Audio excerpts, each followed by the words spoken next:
죽음 이후 사후 세계의 비밀. 사람이 죽은 후 49일 동안에 일어나는 일. 사람이 죽음을 맞으면 영혼과 육체를 연결하고 있는 은빛줄이 끊어진다. 은빛줄은 엄청난 속도로 진동하는 미립자들의 덩어리다. 은빛줄은 마치 엄마와 배 속의 아기를 연결하고 있는 탯줄과 같은 것이다. 아기를 출산하면 가위로 탯줄을 자르듯이 영혼이 육체를 빠져나오면 은빛줄 역시 끊어지게 된다. 이때부터 육체는 부패하기 시작한다. 이렇게 은빛줄이 완전히 끊어지기까지는 3일 정도가 소요된다. 영혼은 3일 동안 시신 곁에 머물러 있게 되는 셈이다. 인간의 영혼은 죽음 이후에도 영계로 바로 떠나지 않는 것이다. 류시화가 번역한 티베트 사자의 서에는 다음과 같은 내용이 나온다. 죽음의 징후들이 모두 나타나고 나면 시신을 흰 천으로 덮는다. 그리고 이때 어떤 사람도 시신을 건드리지 않는다. 그것은 죽음의 과정이 방해받지 않도록 하기 위해서다. 죽음의 과정은 육체로부터 의식체를 완전히 분리하는 것으로 끝난다. 대개 의식체를 분리하는 과정은 포화라고 부르는 영적 스승, 곧 의식체를 빼내는 사람의 도움이 없을 경우 3일 반 내지는 4일이 걸린다. 그리고 비록 영적 스승이 의식체를 빼내는데 성공했다 할지라도 사자는 대개 앞에서 말한 기간이 지날 때까지는 자신이 인간의 몸으로부터 분리되었다는 사실을 깨닫지 못한다.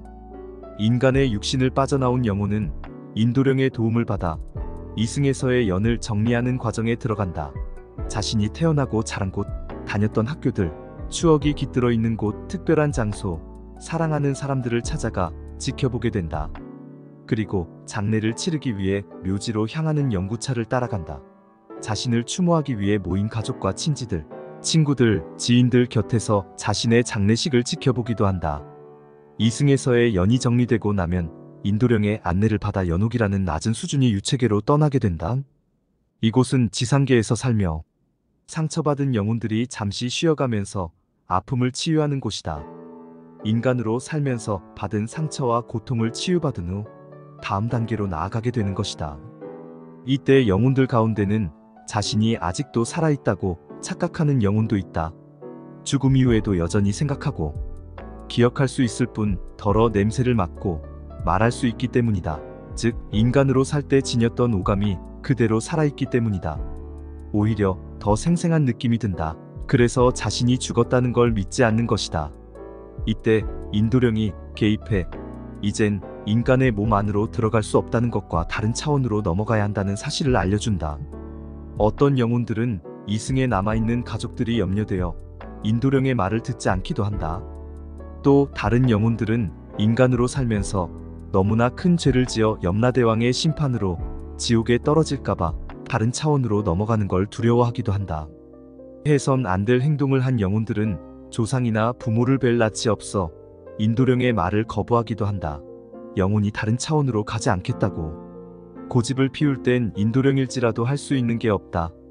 모든 영혼에는 창조주로부터 부여받은 자유의지가 있기 때문이다.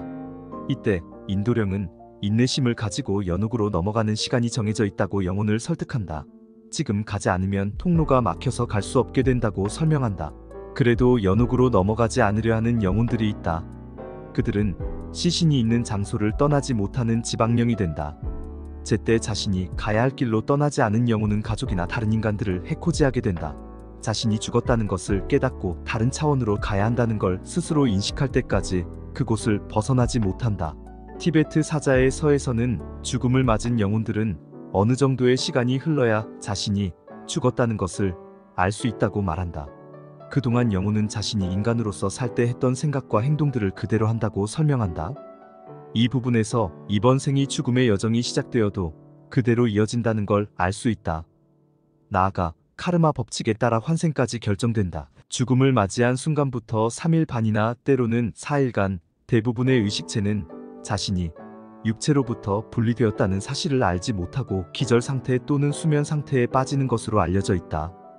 이 기간이 첫 번째 바르도로서 그것을 치카이 바르도, 곧 죽음의 순간의 바르도라고 부른다. 이때 최초의 투명한 빛이 사자 앞에 나타난다. 그 빛은 모든 존재의 근원으로부터 밝아오는 순수한 빛이다. 그러나 사자는 그것을 인식하지 못하고 다시 말해 그 빛이 상징하는 마음 본래의 초월적인 상태에 머물러 있지 못하고 자신의 카르마 때문에 그것을 흐릿하게 인식할 뿐이다. 첫 번째 바르도가 끝났을 때 자신에게 죽음이 일어났다는 사실을 깨달은 사자는 두 번째 바르도를 경험하기 시작한다고 한다. 두 번째 바르도의 기절 상태에서 깨어날 때 그의 앞에는 상징적인 환영들이 하나씩 나타나기 시작한다. 그가 이 세상에서 육체를 갖고 있을 때 행한 행위들이 카르마의 환영들로 출몰하는 것이다.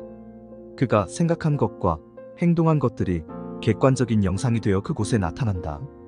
생전에 그의 의식 속에 그림을 그리며 나타났던 생각들, 뿌리를 내리고 성장하고 꽃 피우고 열매 맺었던 그 생각들이 이제 장엄하고 거대한 파노라마로 등장하는 것이다.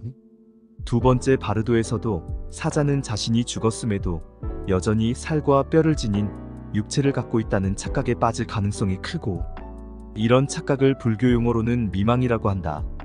그러나 자신이 실제로는 그런 몸을 갖고 있지 않다는 것을 깨닫는 순간 사자는 육체를 소유하려는 강렬한 욕망을 가지게 된다. 그리하여 그는 몸을 찾게 되고 환생의 길을 찾는 세 번째 바르도에 들어가게 된다고 한다. 이후 마침내 그는 자신의 카르마가 선호하는 결정에 따라 이 세상이나 다른 어떤 세상에 환생하고 그것으로 사후세계는 끝난다는 것이다. 인간이 죽은 후 저승으로 가기까지 걸리는 기간이 보통 49일이다. 영혼에 따라서는 60에서 90일 정도 걸리기도 한다. 그래서 인간이 죽으면 49제를 지내고 다른 차원으로 떠나지 않으려는 영혼을 달래기 위해 천도제를 지내는 것이다. 슬픔과 고통으로 가득 차 있는 이승에 머물지 말고 하루속히 영혼의 세계로 떠나라는 뜻이 담긴 제라고 보면 된다.